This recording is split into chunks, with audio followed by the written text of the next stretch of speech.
Video में हम humanitarian intervention के बारे में समझेंगे कि ये क्या होता है और यूनाइटेड नेशन का ह्यूमैनिटेरियन इंटरवेंशन को लेकर क्या रोल रहता है। उस चीज़ को हम डिटेल में समझने की कोशिश करेंगे। इसके साथ हम ये भी समझेंगे कि यूनाइटेड नेशन का जो प्रिंसिपल है नॉन इंटरवेंशन का, उसके साथ यूनाइटेड नेशन क्या करता है और कैसे जो है ह्यूमैनिटेरियन इंटरवेंशन को अलाउ करता है। ह्यूमैनिटेरियन इंटरवेंशन की हिस्ट्री क्या रही है और कौन से ऐसे केसेस हैं ह्यूमैनिटेरियन इंटरवेंशन के जो हम समझेंगे और उसमें यूएन का क्या रिस्पॉन्स रहता है। इन सभी चीज़ों के इस वीडियो में समझेंगे। सबसे पहले तो हमें यह समझना होगा कि इंटरनेशनल रिलेशन में या इंटरनेशनल लेवल पर ऑफिशियल्स में, लोगों में, डिप्लोमैट्स में, जो इंटरनेशनल स्कॉलर्स हैं, उनमें एक अंडरस्टैंडिंग इमर्ज होती है कि पीस और सिक्योरिटी का जो इशू है वो जुड़ा हुआ है ह्यूमन सिक्योरिटी और जस्टिस के साथ। कि यूएन का जो रोल है international peace and security provide कराने में, उसके साथ एक और चीज़ जुड़ी है, एक और एस्पेक्ट जुड़ा है, वो है ह्यूमन सिक्योरिटी एंड जस्टिस, जिसकी तरफ यूनाइटेड नेशन को ध्यान देना होगा। यूनाइटेड नेशन को एक स्ट्रॉन्गर रोल प्ले करना होगा जब इंडिविजुअल्स को, लोगों को प्रोटेक्ट करने की बात आती है विद इन स्टेट। तो यूनाइटेड नेशन का काम सिर्फ ये नहीं है कि जो नेशंस हैं या स्टेट्स हैं वो आपस में लड़े ना, वार में इन्वॉल्व ना रहें, पीस बनाए रखें, सिर्फ इतना काम नहीं है। लेकिन यूनाइटेड नेशन का एक स्ट्रॉन्गर रोल है, एक बिगर रोल है, लोगों को भी प्रोटेक्ट करना उस स्टेट्स में जो स्टेट्स खासकर फेल हो जाती है। फेल होने का मतलब है वहाँ पर जो है ह्यूमन राइट्स वायलेशन होती है, जेनोसाइड्स होती है, सिविल वार जैसी सिचुएशन होती है। ऐसी स्टेट में इंडिविजुअल्स को प्रोटेक्ट करने के बारे में यूनाइटेड नेशन को सोचना होगा। लेकिन डिफ़िकल्टी क्या है, यूनाइटेड नेशन कुछ करता क्यों नहीं है? यूनाइटेड नेशन के लिए डिफ़िकल्टी ये बनी थी शुरुआत में कि यूनाइटेड नेशन तो डॉक्ट्रिन ऑफ नॉन इंटरवेंशन में मानता है, जो उसके चार्टर में साफ साफ लिखा हुआ है। अब डॉक्ट्रिन ऑफ नॉन इंटरवेंशन को समझने से पहले हमें यह समझना होगा कि इंटरवेंशन क्या होता है। अगर इंटरवेंशन की डेफिनेशन बात करें तो ये कही जाती है कि इंटरवेंशन का मतलब ये है कि डेलिब्रेट इनकर्जन इनटू ए स्टेट। डेलिब्रेट इनकर्जन का मतलब क्या होता है कि आप जब जानबूझकर किसी स्टेट के इंटरनल अफेयर में इंटरफेयर करते हो। आप क्यों इंटरफेयर करते हो? आप इसलिए इंटरफेयर करते हो ताकि उस कंट्री की जो गवर्नमेंट की पॉलिसीज़ हैं, उसके जो गोल्स हैं, उसको किसी तरह से बदला जाए। बदला इसलिए जाए ताकि उसमें आपका अपना फ़ायदा हो जाए। आपका अपना फ़ायदा हो जाए मतलब जो पार्टी इंटरफेयर कर रही है वो चाहती है इसमें कुछ मेरा फ़ायदा हो जाए, उसे इंटरवेंशन कहा जाता है। और इसी तरह डॉक्ट्रिन ऑफ नॉन इंटरवेंशन का फिर सिंपली ये मतलब होगा कि यूएन ये मानता है कि हमें स्टेट के जो मामले हैं अंदर, ठीक है, उनकी पॉलिसीज़ या गोल सरकारों की कुछ भी रहती हो, हमें इंटरफेयर नहीं करना है। We will not intervene. यही है यूनाइटेड नेशन का डॉक्ट्रिन ऑफ नॉन इंटरवेंशन। अब यूनाइटेड नेशन खुद नॉन इंटरवेंशन में विश्वास रखता है, तो कैसे फिर उस स्टेट के लोगों को प्रोटेक्ट करेगा, कैसे इंटरवीन करेगा, ये सवाल बनता है। तो इंटरवेंशन की भी एक हिस्ट्री समझ लेते हैं कि इंटरवेंशन की हिस्ट्री क्या रही है। सबसे पहली चीज़ तो ये है, जब यूएन को बनाया जाता है, इसे फाउंड किया जाता है, तो ये कहा जाता है कि हम जो है स्टेट की सॉवरेनिटी को रिस्पेक्ट करेंगे। अब सॉवरेनिटी का मतलब यही है, स्टेट जो है अपनी मर्जी से कुछ भी करे, हम स्टेट के इंटरनल मैटर्स में इंटरफेयर नहीं करेंगे। उसको राइट है अपनी स्टेट के अंदर वो जैसे मर्जी रूल्स बनाए, जो मर्जी पॉलिसीज़ लेकर आए, जो मर्जी रेगुलेशंस लेकर आए और कोई भी लॉ लेकर आए, ये उसकी मर्जी है।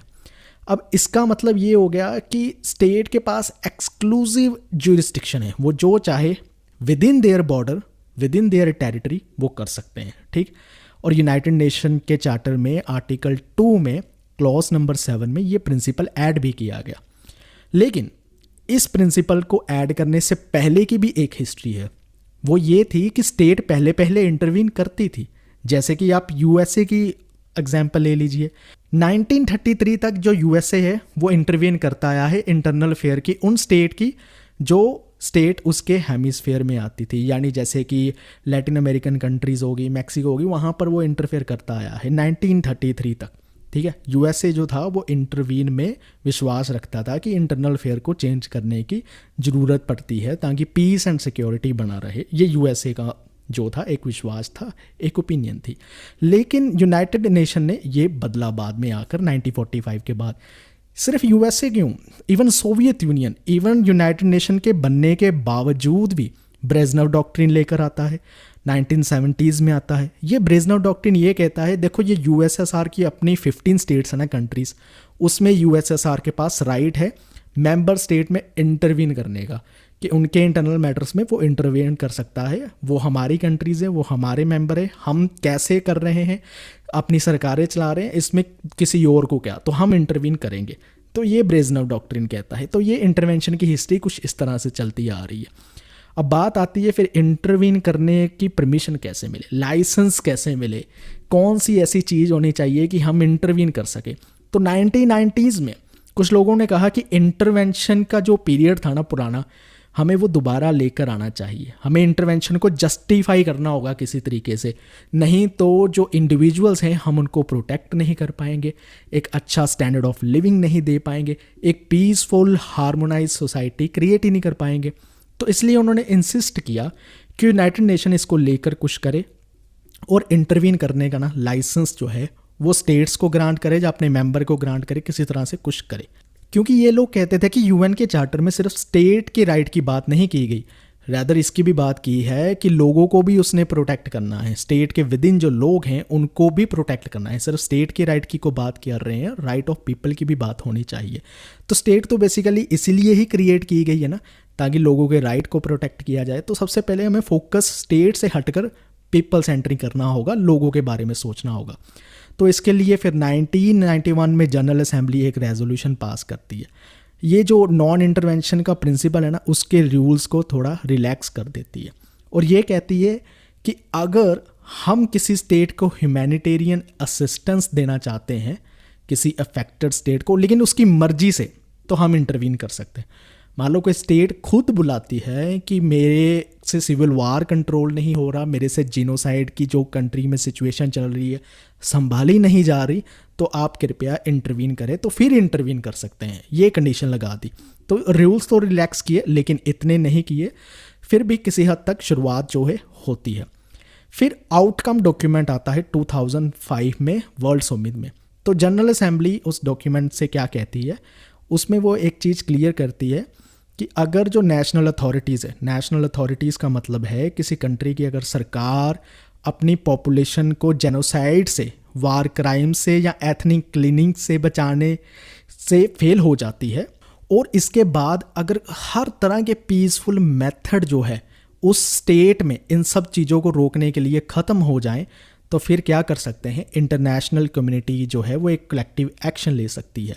कैसे ले सकती है, यूनाइटेड नेशन की सिक्योरिटी काउंसिल की परमिशन लेकर।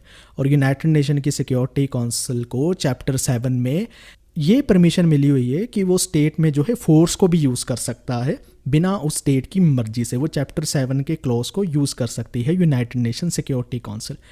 लेकिन ये सारे जो प्रोविज़न है कहाँ से आती है, ये एक्चुअली सबसे पहले रिस्पॉन्सिबिलिटी टू प्रोटेक्ट एक 2001 में रिपोर्ट पब्लिश होती है, जो कौन करता है, international commission on intervention and state sovereignty.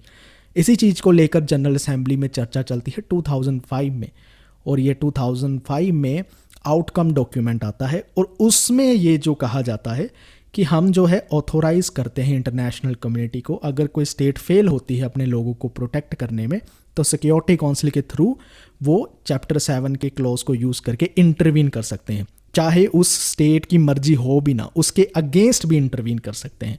तो यहाँ तक जो लाइसेंस की टर्म्स थी, आप कह सकते हैं उसको एक्सपैंड कर दिया यूएन ने।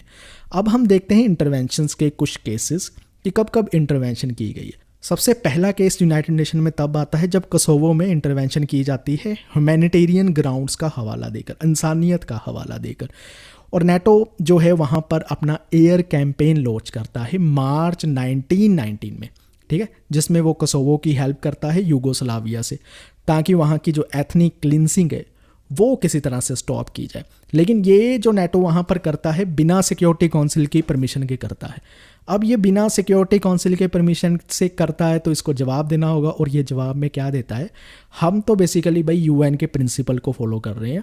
यूएन के प्रिंसिपल कहता है कि क्राइम अगेंस्ट ह्यूमैनिटी को रोकना है, तो हम वही रोक रहे हैं कोसोवो में जाकर। तो ये एक इंटरवेंशन का हमें कोसोवो में केस देखता है, जो यूनाइटेड नेशन की सिक्योरिटी काउंसिल के बिना ही परमिशन लिए इंटरवीन कर रही है कोई बॉडी, वो भी नेटो जैसी बॉडी। इंटरवेंशन फिर लीबिया में भी होती है 2011 में, ये भी एक केस है।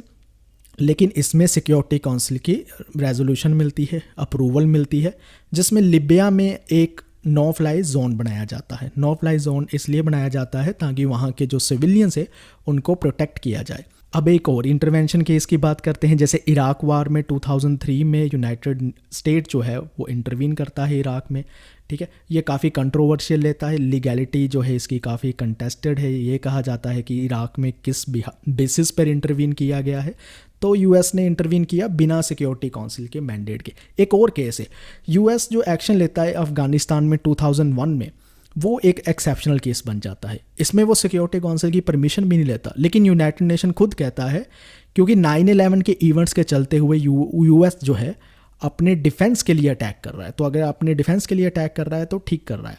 तो यहाँ पर हम कह सकते हैं कि ये एक एक्सेप्शन होती है इंटरवेंशन की। 1991 में इराक में जो इंटरवेंशन की गई थी, जिसे हम at the end of Gulf War कहते हैं, वहाँ पर भी हम कह सकते हैं कि इराक की जो सोवरेनिटी है वो ब्रीच नहीं की गई। क्यों नहीं की गई? क्योंकि सिक्योरिटी काउंसिल का सैंक्शन इस चीज़ पर डिपेंड करता था क्योंकि वहाँ के जो लीडर है सद्दाम हुसैन, उसकी मर्जी मिल गई थी कि वो चाहते थे कि वो इंटरवीन कर सकते हैं। तो अगर किसी स्टेट के हेड की मर्जी मिल जाए, ठीक है, मंजूरी मिल जाए, तो अगर इंटरवेंशन की जाती है तो हम कह सकते हैं कि किसी भी तरह की सोवरेनिटी को ब्रीच नहीं किया गया। 1992 में भी एक केस है, सिक्योरिटी काउंसिल रेजोल्यूशन जो है वो सब सैंक्शन की जाती है। 1992 का भी एक केस है जिसमें सिक्योरिटी काउंसिल जो है एक रेजोल्यूशन को सैंक्शन करती है, जिसमें यूनाइटेड नेशन जो है सोमालिया में इंटरवीन करता है, ठीक है। लेकिन वो कैसे करता है? जब सोमालिया रिक्वेस्ट करता है इंटरवीन करने के लिए। तो इन केसेस के थ्रू हमें क्या समझ आ रहा है? इन केसेस के थ्रू हमें एक चीज़ समझ में आ रही है कि एक तो यूनाइटेड नेशन इस प्रिंसिपल पर बिलीव करता है, अगर कोई स्टेट कंसेंट देती है इंटरवीन करने के लिए तो आप कर सकते हो। दूसरी चीज़ ये है कि अगर आप अपने आप को डिफेंड करने के लिए इंटरवीन कर रहे हो तो वो भी ठीक है। तीसरी चीज़ ये है, वो है ह्यूमैनिटेरियन इंटरवेंशन। अगर आप जो है ह्यूमन प्रिंसिपल को यानी ह्यूमैनिटेरियन ग्राउंड्स पर अटैक करते हो, किसी पर इंटरवीन करते हो, तो भी वो ठीक है। लेकिन ह्यूमैनिटेरियन इंटरवेंशन के लिए यूनाइटेड नेशन चाहता है कि सिक्योरिटी काउंसिल से एक बार परमिशन ले जाए और फिर ही कलेक्टिव जो है अटैक किया जाना चाहिए, अदरवाइज नहीं किया जाना चाहिए। लेकिन हम देखते हैं कि यूएसए ने इन रूल को भी कई बारी जो है वॉयलेट किया है, पूरी अच्छी तरह से इंटरवेंशन के रूल फॉलो नहीं किए। तो जब उसके इंटरेस्ट के कोई चीज़ अगेंस्ट जा रही है तो उसने उसको फॉलो नहीं किया। तो इसी के साथ जो ह्यूमैनिटेरियन इंटरवेंशन का इशू है, इंटरवेंशंस के जो इशू है, लाइसेंस कब मिलता है, कब इसके रूल को रिलैक्स किया जाता है, क्यों ज़रूरत पड़ती है, वो कौन से इंपॉर्टेंट डॉक्यूमेंट है, इंटरवेंशन के केसेस क्या है, ये सारी चीज़ों को हमने समझ लिया है। तो इसी के साथ इस वीडियो को एंड करते हैं। उम्मीद करता हूँ आपको ये वीडियो पसंद आई होगी। इस वीडियो को देखने के लिए आपका बहुत बहुत धन्यवाद।